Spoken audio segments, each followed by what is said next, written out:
What's up, guys? So here we are on this Barndominium build in Red Oak, Texas. And this morning it's like 28 degrees. So we're all bundled up, but you know, Texas weather, what can you say? So yesterday we went and got materials. So we spent half the day doing that. We got a little bit of a late start and we started laying out some of the materials. We actually got 2 of the main frames put together. And so our plan is to stack everything and build it all in one spot. If you notice the amount of plumbing and things like that that I have over here in this area, it's really not conducive to do the layout over there. So we're gonna lay everything out over here in the shop area and, you know, just stack everything up. And we started building from this end down. That way, when we start grabbing these frames to stand them up, we'll put them up from that side and then do it in sequence. So we're thinking it should work pretty well. So we'll see how it goes.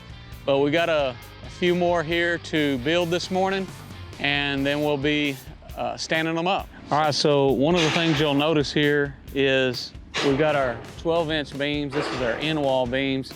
These will actually be for the shop area. But as you get into the living quarters, I'm going to a 4-inch, which this is actually a thicker gauge, you know, material right here, and you can see the thickness difference. But this will go in wall of our 2x6 stud frame wall. And we do that so that, you know, we don't have the beam sticking out into the wall. But, and 2, we want to keep the, you know, the strength by beefing it up a little bit more.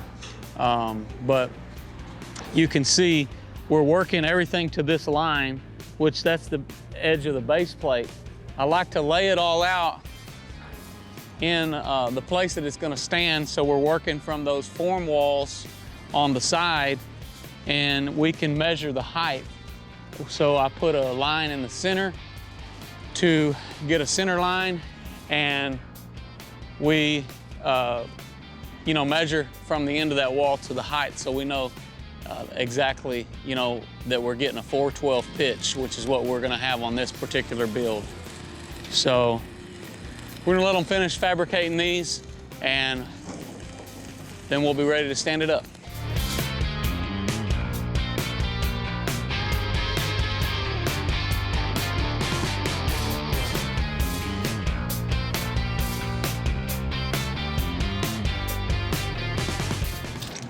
Just do it like that. This one here,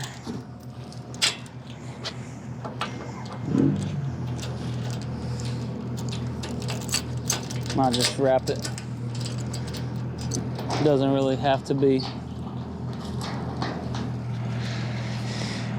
Okay, so I'm gonna pick it up a little. You wanna put those plates on, or? Yeah, we'll see, because when we start, it's gonna be kind of hard to drag backwards, isn't it? Because what I'll have to do is to, you know, we'll have to, I mean, if we have to saw cut one of those, we'll cut them off, just to make sure it's not in the way, you know? But if I can come around it, you can direct me a little bit. But what I'll do is I'll turn this way a little bit, and then we'll come up over and probably have to turn somewhere either right here, very carefully, and over to there. Well, we're just working with a multi-level technically, because the shop is a little bit farther down. So I got to come up over this ledge, and there's so much plumbing on this side, so we had to, you know, build everything on this side. But for me to get here, it just so happens to line up pretty close to these anchors, which are for my sill plates. They go on the bottom for the wood framing.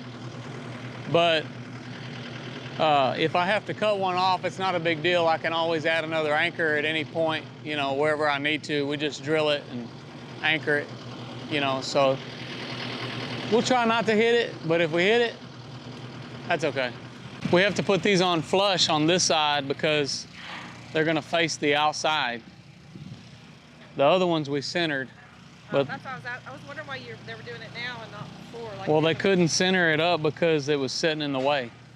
So I lifted it up a little bit so we can flush these base plates or these weld plates. Now we're getting ready to slide this back. We'll just have to get 2 guys on the sides to guide it as we start pulling it back. It might be better to stay on the inside than the outside. Right now, we're just gonna put these weld plates on. I needed to lift it up a little bit. We're gonna drag this back, and then I'm gonna stand it straight up. That way we can let it rest vertically. All right, y'all ready?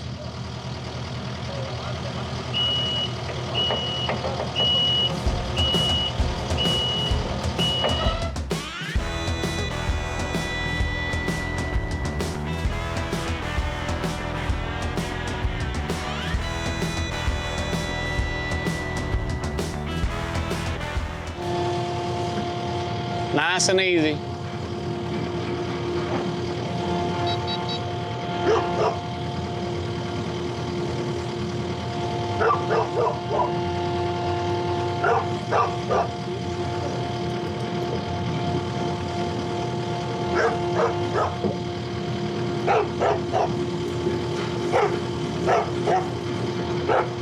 All right, you need to go that way?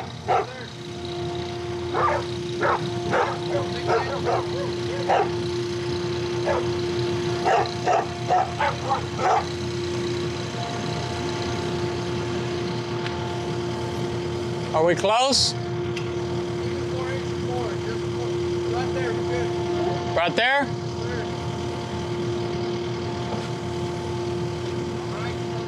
Okay, so as you can see, it's a little challenging to do that whole maneuver with the turnaround, but we got the first one in place. Everything went well and everything held together good. So we've got 4 more to go, and we'll get this welded down. We'll brace it off, and then we'll get ready for the next one. It looks like we're a little far that way. See?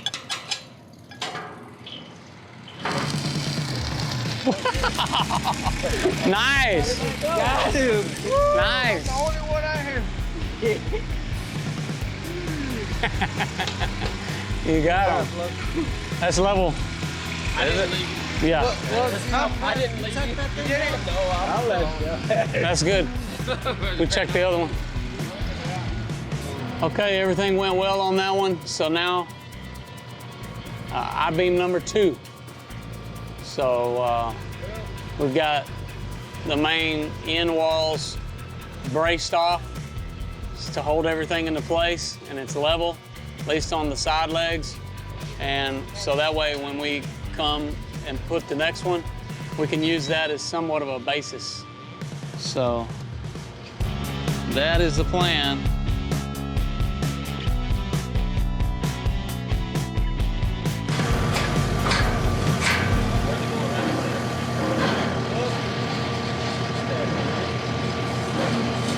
Okay, that's the second one.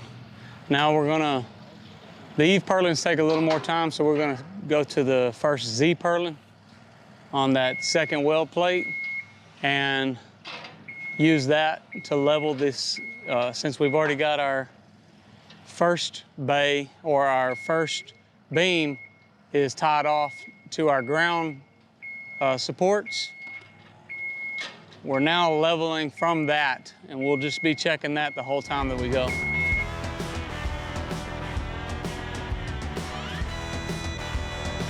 Okay. Back to the rodeo. Yeehaw.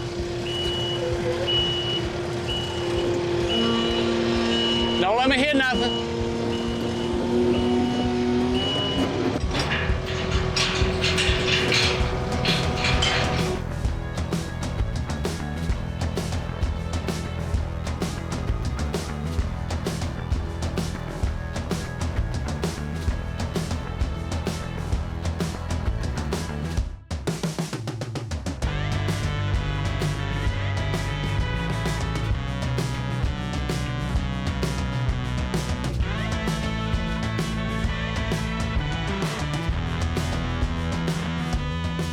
Okay, so we got our third one stood up, but our weld plates in the concrete are just a little slightly, maybe an inch difference.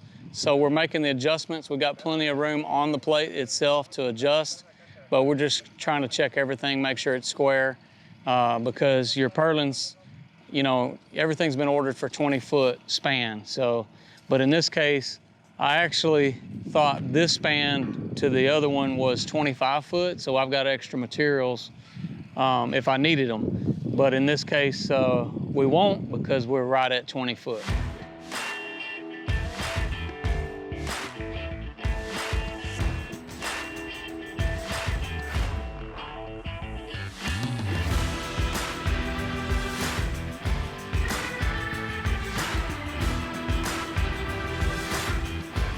Okay guys, so we stood up the last one, and we've got a couple more here that we're going to fasten down, but we're gonna come back here in the morning and keep working on these roof purlins. So it's been a good, productive day, and we'll be back here in the morning.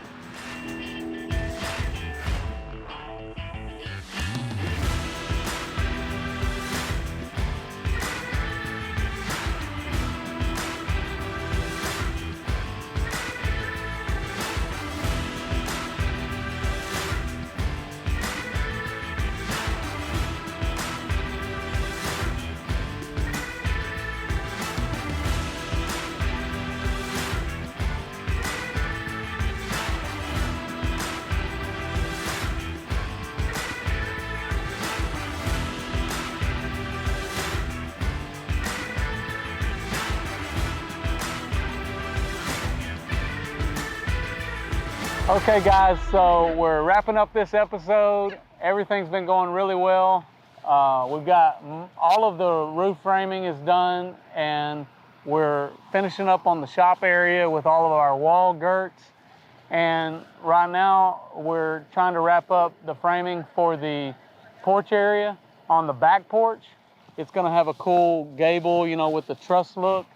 So we spent a little bit more time working on some of the design for that.